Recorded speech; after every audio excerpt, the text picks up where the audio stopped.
The Big Ten schedules for men's basketball were released on Tuesday, and if Illinois wants to have those Big Ten title aspirations, well, they're going to have to earn it.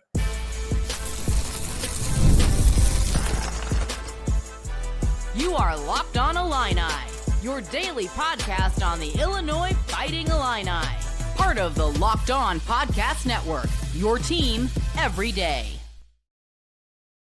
Welcome one, welcome all to another edition of Locked On Illini. Thank you all so much for making us your first listen each and every day. Today's episode is brought to you by Monarch Money. Take control of your finances with Monarch Money. Use code LOCKEDONCollege at monarchmoney.com for 50% off your first year. My name is Sonny Verma, your host here at Locked On Illini, where I provide you coverage daily. That's right, every single day. So if you're new to the channel, make sure you hit the like button on this video and make sure you're subscribed so you can always keep up with what's going on at the University of Illinois. Speaking of what's going on today, the schedules for the entire Big Ten Conference were released for men's basketball. And we finally got to take a look at not just the opponents, we know the opponents, but where we're going to be playing them. And again, while we don't know the dates yet, the road ahead is already taking shape. Let's just dive a little bit into this schedule, and I'm going to talk about why protecting home court this year is going to be more important than ever. So here's a breakdown. These are the home-only teams that we're going to play. So these teams are only going to be coming to the State Farm Center. Illinois will not be making a return trip to their stadium. That's Indiana, Minnesota, Oregon, Rutgers, Washington, Wisconsin, and I wanted to save the best for last, Michigan. That's right.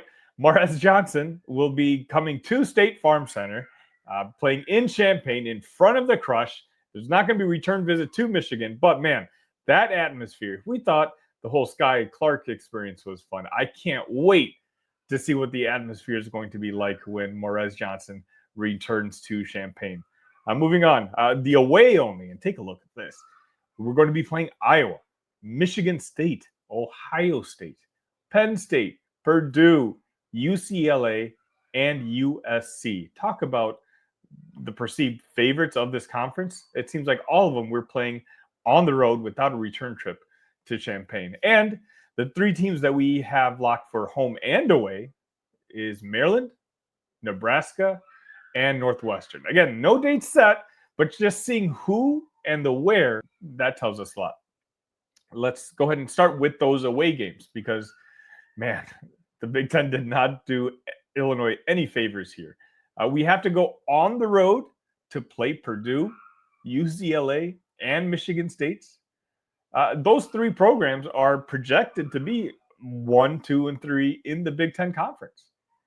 Of course, Illinois is going to be in that mix. But again, Illinois is going to have to travel to their place. By the way, side note, if you take a look at Purdue's schedule next year, pencil them in for 28, 29, 30 wins. What a cakewalk. I mean, if they don't win the conference by 3-4 games like they have in the past, I think it's going to be a huge disappointment. But regardless, all of those, Purdue, UCLA, Michigan State, those are tough environments to begin with. But now, all those teams also happen to be really good. Brutal. And it doesn't stop there. Iowa, under their new head coach, is expected to be much improved. And, you know, it's always a rivalry game, I call it, at Carver Hawkeye Arena. Ohio State under Jake Diebler looks energized too. Simply put, the road slate is going to be a massive grind for Illinois basketball. And Illinois is going to have to steal a couple of these games just in order to stay in the Big Ten race.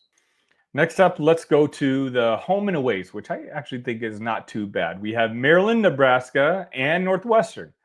All very winnable, but Illinois absolutely has to get over this Maryland hump. They've really struggled against the Terps over the last few years. And if they want to be a contender, especially this year, you can't have a team that's consistently giving you problems like that. I'd argue that those Maryland games this year are going to be some of the biggest swing games on whether Illinois happens to have a good or bad year this year. And now the good news. The home-only schedule, as I mentioned, looks pretty favorable. Again, Indiana, Michigan, Minnesota, Rutgers, Washington, all teams that could be middle of the pack or worse, and Oregon and Wisconsin, which are talented, but they're both coming to Champaign. And that's a real opportunity, which brings me to this. Home court advantage has to be sacred this year. Last year, Illinois finished 7-3 at home in conference play, ending a streak of 8-2 for consecutive years in a row. And while 7-3 is good, it's not great. And with how brutal this away schedule is lining up to be, they've got to be better than 7-3. Honestly, they need to be 9-1, or 8-2 at very minimum to try to balance out that away schedule. You have to beat the teams that you're supposed to beat at, let's say, Farm Center. There are no letdowns, no off nights, because dropping a game at home this year could be the difference between fighting for the Big Ten championship or fighting for a 5-6 seed in the NCAA tournament. And finally, it's going to be a critical year for the new look roster to gel quickly. We've talked in the past episodes about additions of the Mihailo Petrovic, the Vicic twins, David Mirkovic, all bringing size, skill, and shooting. But the Big Ten is a different beast. It's physical. It's grinded out. It's not always pretty. The sooner some of the newer European additions can come stateside and adjust to the style of play, again, it's going to start in the out-of-conference schedule. But then when Big Ten starts, that's a completely different animal. And once they're able to adjust to the style of play, the faster Illinois can get rolling and start protecting that home court advantage, the chemistry, toughness, physicality are all going to be the name of the game early in the season. Bottom line is Illinois has a chance to be a real contender again, but they have to handle business at home and find ways to survive the gauntlet that is the Big Ten road schedule. I mean, buckle up. It's going to be a wild ride. Let me know in the comment section your way too early predictions for the Illinois Big Ten record. You're going to play 20 games. I like the home slate, hate the away slate, and I do like the home and away slate. So I don't quite have predictions yet off the top of my head, but I'd love to hear your guys' thoughts first. Let me know in the comments.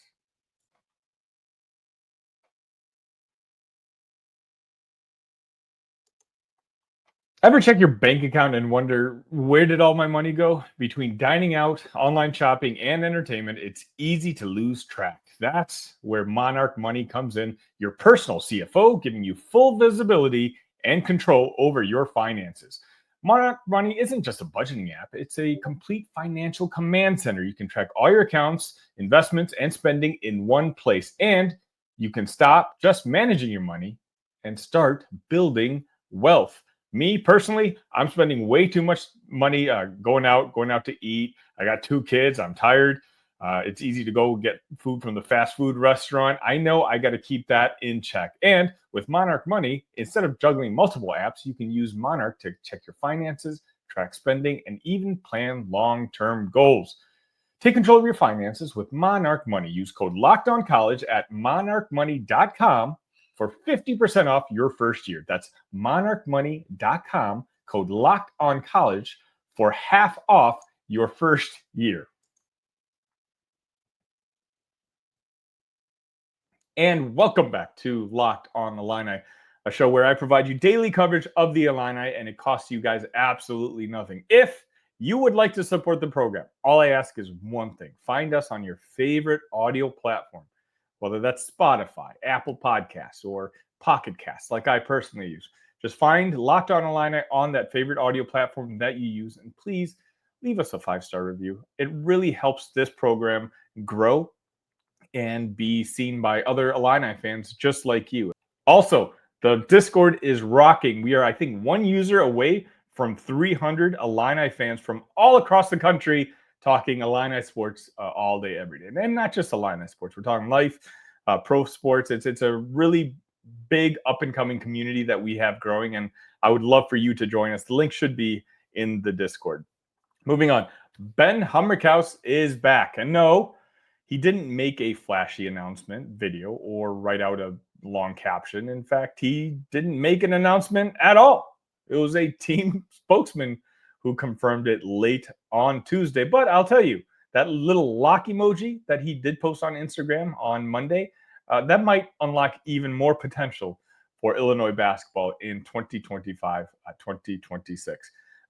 thanks to a special waiver for players with non-Division I experience, the NAIA to D1 journey continues for the veteran forward.